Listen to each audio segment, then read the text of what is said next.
मंगल दोष, क्या यह वास्तव में विवाह को नष्ट कर देता है या फिर अधूरी जानकारी का परिणाम है? आइए इसे शास्त्रों के प्रकाश में समझते हैं।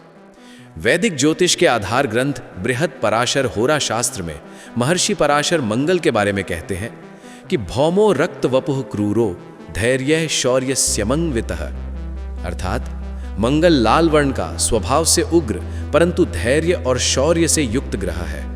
यहां ध्यान देने योग्य बात है, मंगल केवल क्रूर नहीं है, वो साहस और पराक्रम का भी कारक है। अब प्रश्न उठता है, मंगल दोष क्यों कहा गया? शास्त्रीय परंपरा के अनुसार जब मंगल लग्न, चतुर्थ, सप्तम, अष्टम या द्वादश भाव में स्थित होता है तो उसे विवाह के संदर्भ में संवेदनशील स्थिति माना जाता है। जातक पारिजात में उल्लेख मिलता है कि सप्तम और अष्टम भाव में क्रूर ग्रह दाम्पत्य में तनाव दे सकते हैं, परंतु नाश शब्द का प्रयोग शास्त्र नहीं करते।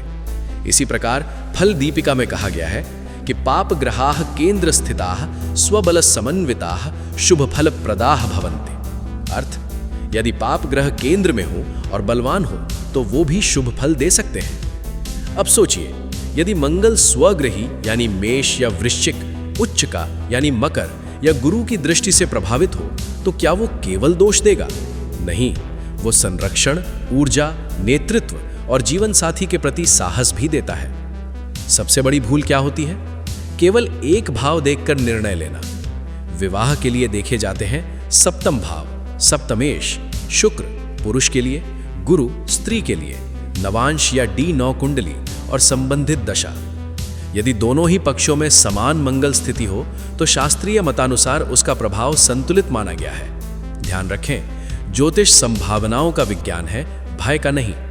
अपूर्ण जानकारी मंगल को दोष बना देती है, पूर्ण विश्लेषण उसे शक्ति में बदल देता है। यदि आपकी कुंडली में मंगल दोष बताया गया है तो घबराइए नहीं।